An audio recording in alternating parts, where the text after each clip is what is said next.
Buenísimo. Bueno, primero que nada, bienvenidos a todos, ¿no? A esta nueva edición de la CoverConf y bienvenidos también a esta primera charla. Como decía recién, ¿no? Hoy vamos a hablar un poco de lo que es CRO en Meli. Bueno, vamos a ver qué significa esto, ¿no? O sea, en qué consiste esta metodología y vamos también a hablar un poco de qué implicancias tiene y qué necesitamos para poder aplicarla. Primero que nada, me presento. Mi nombre es Nicolás Gaido.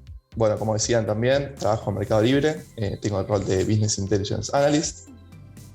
Tengo 23 años, estudio Ingeniería Informática y bueno, soy también docente del curso de Data Analytics en Coderhouse. Hace 3 años, o sea, de los 20 años que arranqué a trabajar con Data, y bueno, me apasiona el tema y estoy muy metido en eso desde aquel entonces. Seguimos entonces con la charla. Primero que nada vamos a hablar, bueno, de cuál va a ser la agenda de hoy, ¿no? O sea, cuáles van a ser los temas que vamos a ver. Vamos a hablar, como decía, ¿no? De lo que es CRO, pero antes quiero que mencionemos un par de conceptos que son, por ejemplo, bueno, ¿qué es un track? ¿Qué significa la conversión? ¿Qué es un funnel o un embudo de conversión? ¿Qué es el concepto de A/B testing? Y finalmente vamos a, con todos estos conceptos, construir la definición de lo que es CRO. Igualmente vamos a ver ahora de qué se trata, ¿no? Para que se entienda todo lo que vamos a ver después.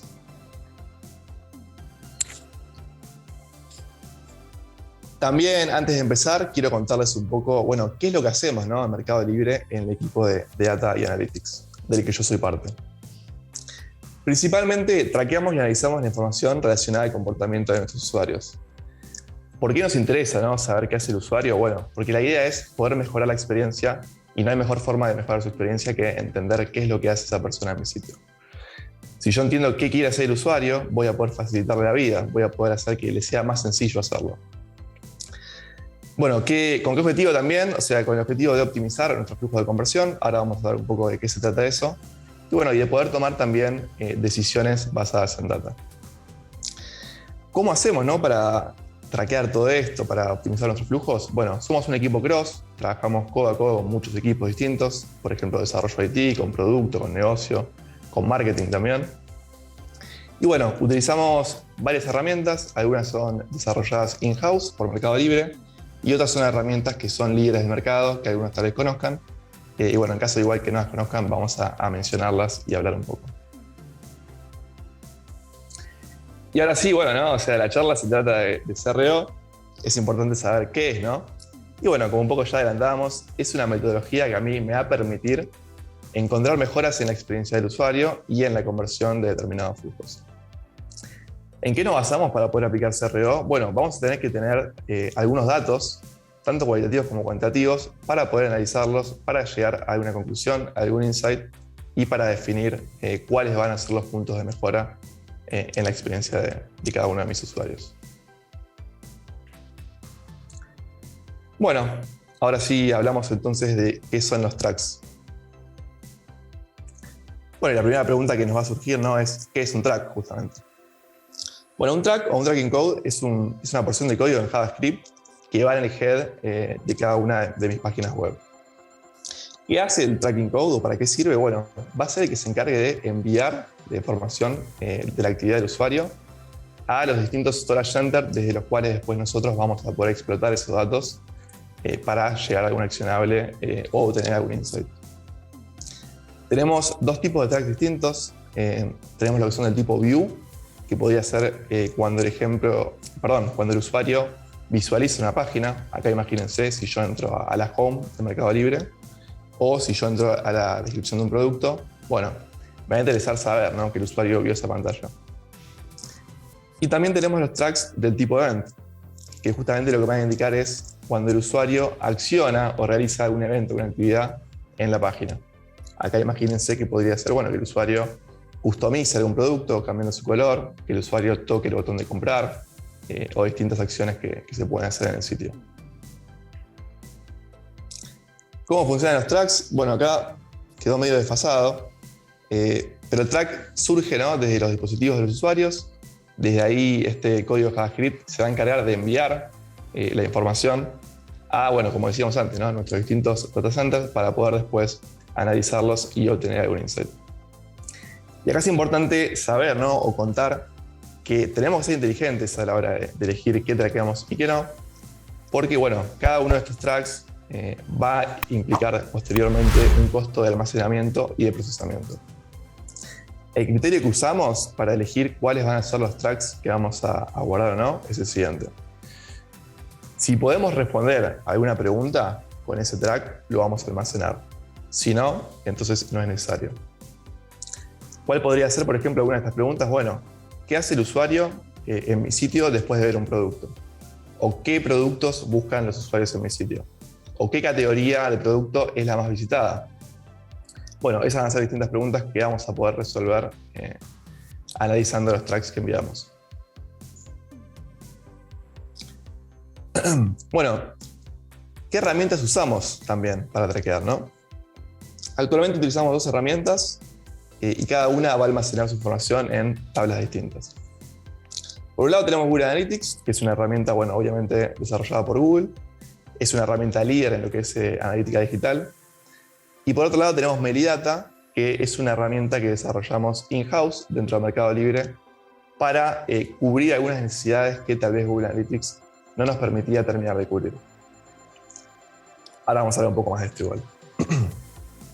¿Cuándo usamos cada una? Bueno, en realidad cada una tiene sus ventajas y sus desventajas y decimos que la verdad que se complementan muy bien. Por eso nuestra recomendación es siempre utilizar ambas herramientas. Bueno, sobre Google Analytics podemos decir, como decíamos antes, ¿no? O sea, es una herramienta de analítica digital que nos va a permitir almacenar la información de tráfico en cada uno de nuestros sitios. Nos permite armar una infraestructura de tracks ordenada y escalable y también cuenta con una interfaz de usuario que está muy buena, que nos permite armar reportes y visualizaciones de forma sencilla para poder explotar los datos y para poder obtener insights y accionables.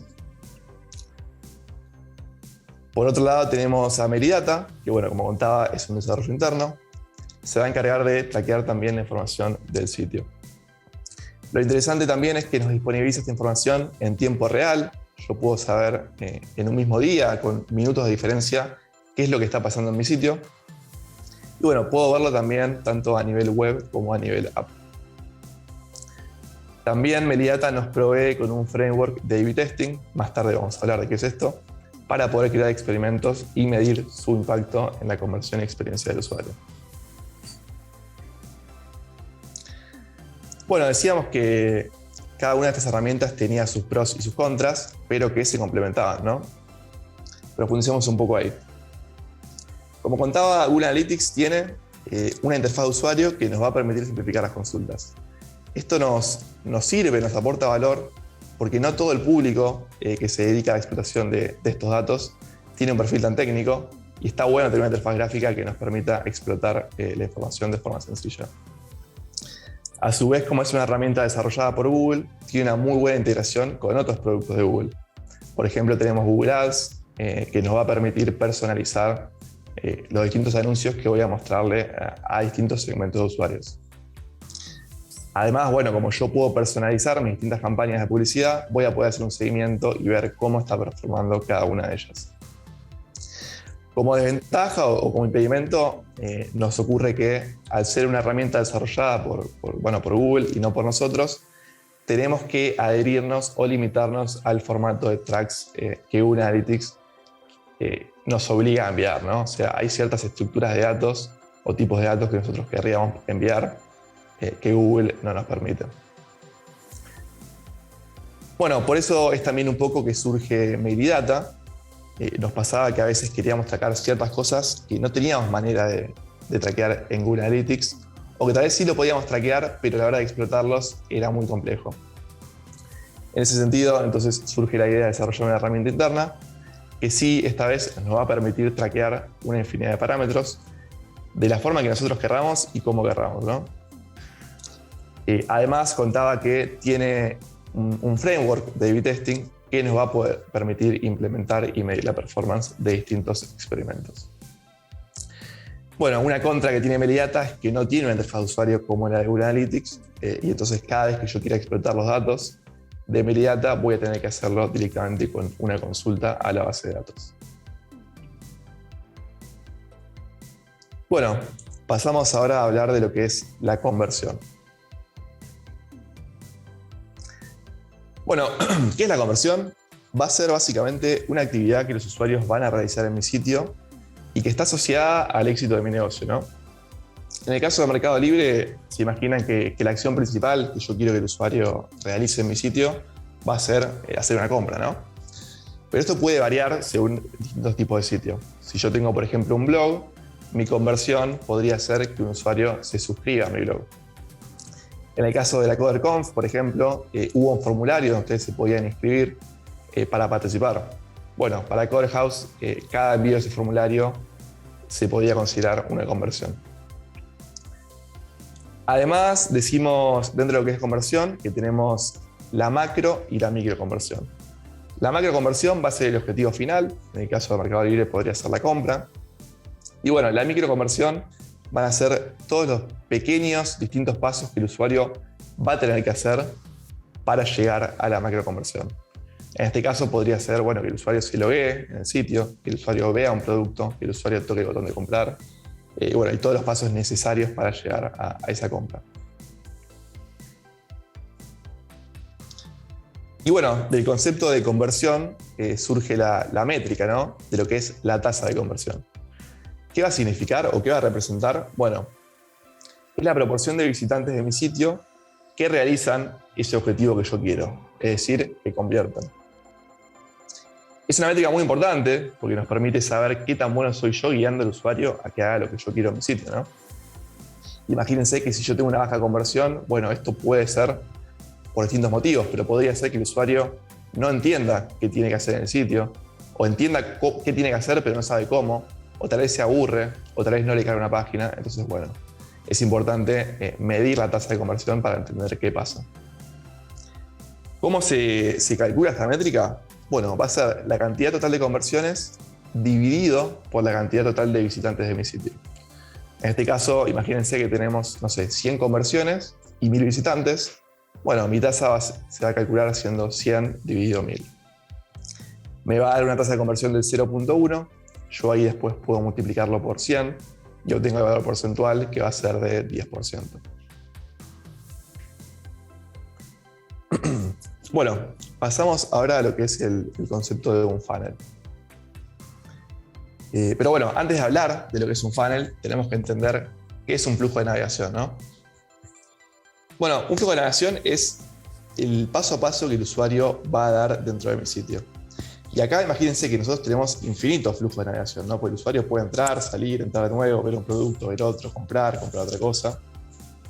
Pero bueno, nosotros nos vamos a enfocar o nos va a interesar los flujos relacionados al objetivo que yo quiero optimizar.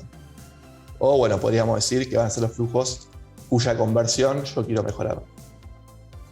Y bueno, para que quede claro el concepto, vamos a ver un flujo muy conocido, ¿no? Dentro del Mercado Libre, que es el flujo de compra de un producto. Bueno, el flujo va a comenzar cuando el usuario accede a la página de un producto. En mi caso, digamos que yo estaba interesado en comprar un celular, entonces entré a Mercado Libre, busqué celulares y encontré este, que me gustó. Me puse a ver las especificaciones, leí, vi que tiene muchas ventas, buen puntaje, y dije, bueno, lo voy a comprar. Ahí entonces es cuando le doy clic al botón que dice comprar ahora. Una vez que yo hago eso, paso a la siguiente pantalla, que va a ser la pantalla de shipping. Acá va a ser donde yo elija, bueno, dónde va a ser que el producto se envíe, qué método de envío voy a elegir, si yo lo busco por el domicilio del vendedor, si lo busco por el correo, si llega a mi casa, bueno, entre otras cosas. Una vez que yo elijo la dirección y el método de envío, paso a la siguiente pantalla, que es la de payment. Y acá lo mismo, lo que voy a tener que decidir yo va a ser cuál va a ser el método de pago que voy a elegir para pagar este producto. Acá yo podría realizar la compra con el dinero que tengo en Mercado Pago, con una tarjeta de débito, con una tarjeta de crédito, con efectivo también, si yo pagara en RappiPago, por ejemplo. Y bueno, cuando yo elija finalmente cuál va a ser el método de pago que voy a usar, avanzo entonces a la siguiente pantalla, que es la de review. En esta pantalla yo voy a poder revisar cómo fue que definí cada una de las cosas relacionadas a mi compra, ¿no? O sea, cuándo va a llegar, a qué dirección, cómo lo voy a pagar. Fíjense acá me dice, no voy a pagar el precio en RappiPago. Y bueno, finalmente esta va a ser la anteúltima pantalla antes de poder finalizar la compra. Cuando yo estoy de acuerdo con todo lo que elegí y quiero confirmar la compra, bueno, justamente voy a tocar el botón que dice confirmar compra y ahí sí voy a pasar a la última pantalla de flujo, que es el de congrats, o bueno, la pantalla de felicitaciones, donde vemos el resultado de mi compra. Acá, bueno, mi compra podría fallar, ¿no? Porque tal vez tengo un monto insuficiente de la tarjeta. En este caso, como pago en efectivo, me va a decir cómo tengo que continuar para terminar de realizar el pago. Bueno, habiendo visto este flujo, ¿no? De principio a fin, yo voy a poder armar un funnel, que también se llama embudo de conversión. ¿Y qué información me va a aportar a mí el funnel? Bueno, voy a poder ver cuántos usuarios pasaron por cada etapa de mi flujo de navegación. Entonces, fíjense, ¿no? en los gráficos que tenemos, que 6.374 personas vieron el producto, de esas 215 vieron la pantalla de shipping, y así sucesivamente hasta llegar a 96 personas que llegaron a converts, que podríamos decir, bueno, que son las personas que al final terminaron convirtiendo.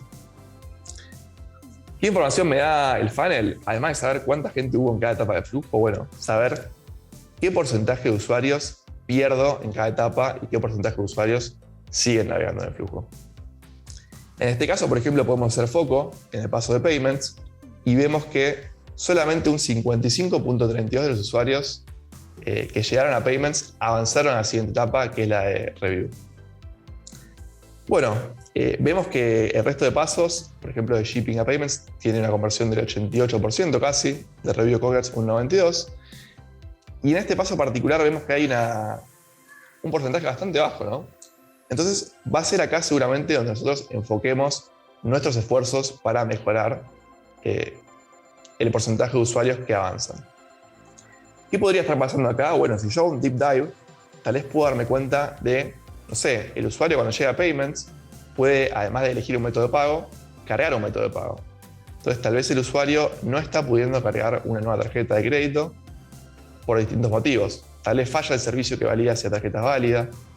Tal vez tenemos un problema con Visa y no podemos validar que esté todo ok. Tal vez, hay un bug, ¿no? Y se crashea la aplicación y se cierra y el usuario no puede avanzar. Entonces, es importante hacer un deep dive, un análisis complejo y profundo de qué es lo que pasa en cada paso para entender cómo podemos mejorar. Bueno, ¿por qué son importantes los funnels, no?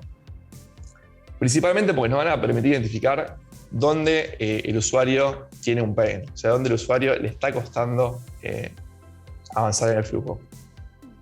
De esta forma, si identificamos dónde es que el usuario tiene dolores, vamos a poder diseñar posibles mejoras.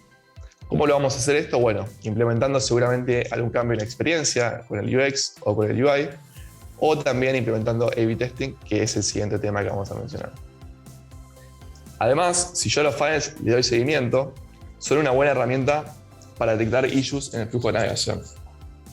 ¿Qué significa esto? Bueno, si yo tengo que la conversión en general es del 3% y a partir de un día en adelante mi conversión baja al 1%, bueno, muy probablemente yo en algún paso tenga algún problema y bueno, el seguimiento del funnel va a ser la manera en la cual yo me entere rápidamente que algo está fallando. Bueno, seguimos ahora con lo que es A/B testing. Perdóname, voy a tomar un poco de agua.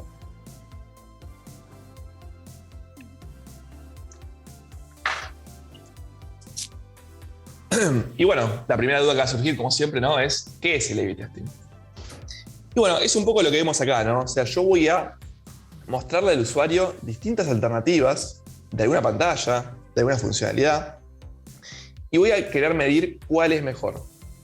¿Qué significa que sea mejor? Bueno, que el usuario tenga una mejor experiencia. ¿Cómo puedo medir la experiencia? Bueno, con la conversión. Y acá está bueno pensar qué podemos medir, ¿no? O qué podemos hacer cuando hacemos A/B testing, qué podemos comparar. Bueno, podría ser tal vez cambiar un poco de interfaz, ¿no? Cambiar algún color, mover un botón en vez de que esté más arriba, que esté más abajo, y ver si el usuario lo ve más rápido, lo cliquea antes. También podríamos probar una nueva pantalla, ¿no? Podríamos probar un cambio en la redacción de algún contenido. Podemos probar un montón de distintas cosas. Y el objetivo final va a ser, bueno, ver cuál es el que el usuario prefiere. Bueno, ¿cómo voy a diseñar un experimento? Dentro del Mercado Libre le llamamos experimento, así que cuando hablo de experimento estamos hablando de estos A/B tests. Bueno, vamos a tener primero una hipótesis, ¿no? Que es por qué va a ocurrir algo y qué reacción esperamos. Y esta hipótesis va a tener un formato de este estilo, ¿no? O sea, debido a algún feedback que yo tengo del usuario, se espera que implementar algún cambio, que va a ser el cambio que yo voy a testear, debería causar algún impacto que yo voy a anticipar. ¿Cómo voy a poder medir si causó o no el impacto anticipado? Bueno, voy a tener que elegir alguna métrica que a mí me permita estudiarlo. ¿Cómo va a ser el ciclo de vida de un experimento? Bueno, yo primero voy a tener que definir en qué va a consistir nuestro experimento, ¿no? O sea, voy a tener que diseñar, bueno, voy a poner dos variantes que podrían ser más. Unos van a ver esto y otros van a ver esto. Luego voy a tener que implementar, ¿no? O sea, esto que yo le voy a mostrar al usuario y llevárselo para que el usuario lo vea, lo utilice y ver cómo es su experiencia. Finalmente, cuando el experimento termina, bueno, voy a tener que yo juntar los datos para entender qué le pasó al usuario viendo cada una de estas variantes del experimento. Acá también al momento de diseñar tenemos que tomar algunas decisiones, ¿no? Por ejemplo, ¿qué muestra de usuarios voy a tomar? Si yo estoy probando algo nuevo, tal vez al usuario no le gusta tanto. Y si yo se lo muestro a todos mis usuarios, bueno, tal vez cae mi conversión. Y eso, bueno, puede tener impacto negativo. También es importante definir, bueno, cuántas variantes voy a tener, cuánto tiempo va a durar el experimento. No es suficiente con tomar información de un solo día. Tal vez me interesa hacerlo por 2 semanas. Así también obtengo métricas de, bueno, cómo se comporta en la semana versus el fin de semana. Y bueno, nada, son las distintas cosas que yo tengo que definir antes de empezar mi experimento. Y acá un poco entonces, ¿cómo va a ser, ¿no? El ciclo de vida? Bueno, vamos a tener los cambios ya implementados.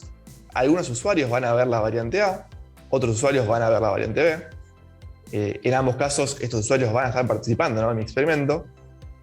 Y después, según lo que haga el usuario en mi sitio, yo voy a poder saber si el usuario convirtió o no. Y bueno, en ese caso va a sumar alguna métrica a la variante respectiva que vio cada usuario, ¿no? Finalmente, cuando yo termino, ¿no?, mi experimento y recolecto los datos, voy a poder llegar a algo de este estilo. Y fíjense el valor que esto me aporta, ¿no? O sea, yo voy a poder ver cómo fue a lo largo del tiempo, a lo largo de la ejecución de mi experimento, cómo varió la tasa de conversión de cada una de las variantes. Y fíjense, con esto vemos claramente, ¿no?, que la variante B les fue mejor que la variante A. Así que bueno, muy probablemente vamos a terminar tomando la decisión de quedarnos con la variante B, porque bueno, tuvo un impacto positivo en la experiencia del usuario y mejoró la conversión. Para que quede también bien claro este concepto, vamos a ver un caso de estudio, ¿no?, de un experimento que se hizo en Mercado Libre. ¿Qué se quiso testear? Bueno, decidimos poner un buscador de preguntas en las publicaciones de distintos productos. ¿Cuáles fueron los objetivos? Bueno, mejorar la experiencia del usuario, disminuir la cantidad de preguntas y aumentar la conversión. ¿Por qué surgió esta idea, ¿no?, de poner un buscador de preguntas? Bueno, porque nos dimos cuenta que en muchos casos se repetían las preguntas de distintos usuarios. Además, también nos dimos cuenta que, bueno, en muchos casos el usuario no compraba hasta que no se respondiera a su pregunta. Entonces, bueno, si yo puedo darle al usuario una herramienta para poder ver si alguien ya preguntó lo mismo, no vamos a hacer preguntas repetidas, van a haber menos preguntas, se va a poder encontrar más fácilmente lo que estoy buscando, y seguramente que si yo tengo una pregunta que me es limitante, si compro el producto y ya encuentro la respuesta, bueno, seguramente voy a comprar. En este caso, ¿cómo fue mi hipótesis? Bueno, debido a que los usuarios buscaban manualmente además las preguntas de un ítem, esperamos que, bueno, incluir un buscador de preguntas va a causar que el usuario pueda despejar sus dudas más fácilmente. ¿Cómo medimos, no?, si el usuario despeja sus dudas más fácilmente? Bueno, podemos medirlo con la cantidad de preguntas que se realizan. Si se realizan menos preguntas, evidentemente el usuario pudo despejar su duda de forma sencilla. Bueno, y en este caso las métricas que elegimos para medir, ¿no?, la performance de mis variantes fue la cantidad de preguntas que se hicieron, la conversión, que en este caso nosotros la consideramos como la compra. Y bueno, dentro de la conversión tenemos la cantidad total de compras y el valor monetario asociado a esas compras. Bueno, acá podemos ver qué fue lo que se implementó, ¿no? Por un lado, la variante A, que el 50% de la muestra que participó en el experimento vio esa, y la variante B. En la variante A tenemos únicamente para preguntar, y en la variante B teníamos primero el buscador de preguntas, y si yo ahí no encuentro la pregunta, igualmente voy a poder realizar una nueva pregunta, ¿no? Bueno, ¿cuál fue el resultado de este experimento? Nos dimos cuenta que en todas las plataformas las preguntas se reducían un 35%. Además vimos que no hubo una reducción apreciable en las compras, e incluso si tomábamos el resultado de todas las plataformas, hubo un incremento del 1.6 con confianza estadística. ¿Qué significa esto de confianza estadística? Bueno, básicamente lo que nosotros queremos saber es que mi muestra fue estadísticamente representativa y que no se debió al azar de que yo justo le mostré una variante a los usuarios que ya tenían empezado a comprar. Además, bueno, vimos que no hubo una reducción apreciable en el valor de las ventas, en el valor monetario de las compras, y que incluso en algunas plataformas hubo una tendencia a aumentar, pero bueno, sin confianza estadística. Bueno, con todo esto que vimos ahora de conversión, de tracks, de A/B testing y de funnels, vamos a repasar de nuevo lo que es CRO y con esto ya podemos ir cerrando. Bueno, aquí esta fue la slide que vimos al principio, ¿no? Y vamos a identificar entonces cómo juega cada uno de los factores que vimos antes en lo que es CRO. Bueno, decíamos que CRO va a ser una metodología que nos permite encontrar mejoras en la experiencia del usuario y en la conversión de flujos determinados. Vimos entonces qué es un flujo y qué es la conversión. Además, bueno, podemos encontrar mejoras. ¿Cómo vamos a poder encontrar estas mejoras? Bueno, diseñando seguramente cambios que después vamos a validar cuál fue su impacto realizando un experimento, realizando un A/B testing. Además decíamos que para aplicar CRO tenemos que basarnos en datos, ¿no? Tanto cualitativos y cuantitativos, para poder identificar y para poder encontrar los puntos de mejora. ¿Cuáles van a ser estos datos cualitativos y cuantitativos? Bueno, los tracks, ¿no? Que decíamos que nosotros guardamos, y seguramente nos vamos a basar también en la información que viene de los funnels, para entender en qué partes del flujo perdemos más o menos usuarios. Bueno, ¿cómo va a ser la metodología? Básicamente tenemos que sí o sí tener traqueos correctos y completos, ¿no? O sea, ¿esto qué significa? Nosotros decíamos antes que no queremos traquear por traquear, sino vamos a traquear lo que a nosotros nos permita resolver alguna pregunta. Además, es importante contar con datos de calidad y consistentes, ¿no? Y bueno, saber que todo lo que midamos vamos a tener que almacenarlo, procesarlo y que eso me implica un costo.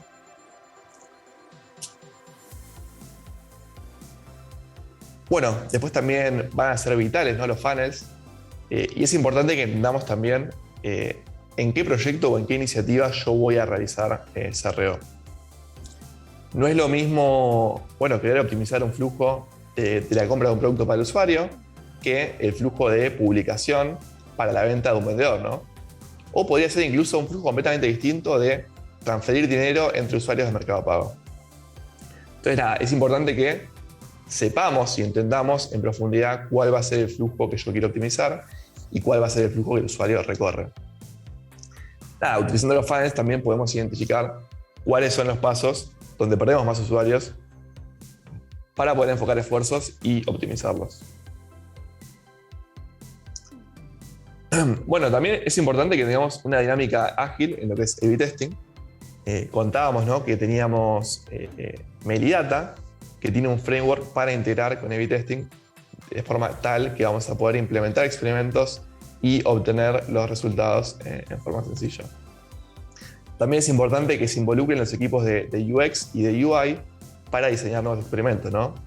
Yo tal vez armo un funnel, miro y entiendo que pierdo muchos usuarios en un flujo. Bueno, es importante que después el equipo de UX me sugiera algún cambio a implementar para poder mejorar esa experiencia y para poder mejorar entonces esa conversión. Y bueno, también es muy importante, ¿no?, la parte de storytelling.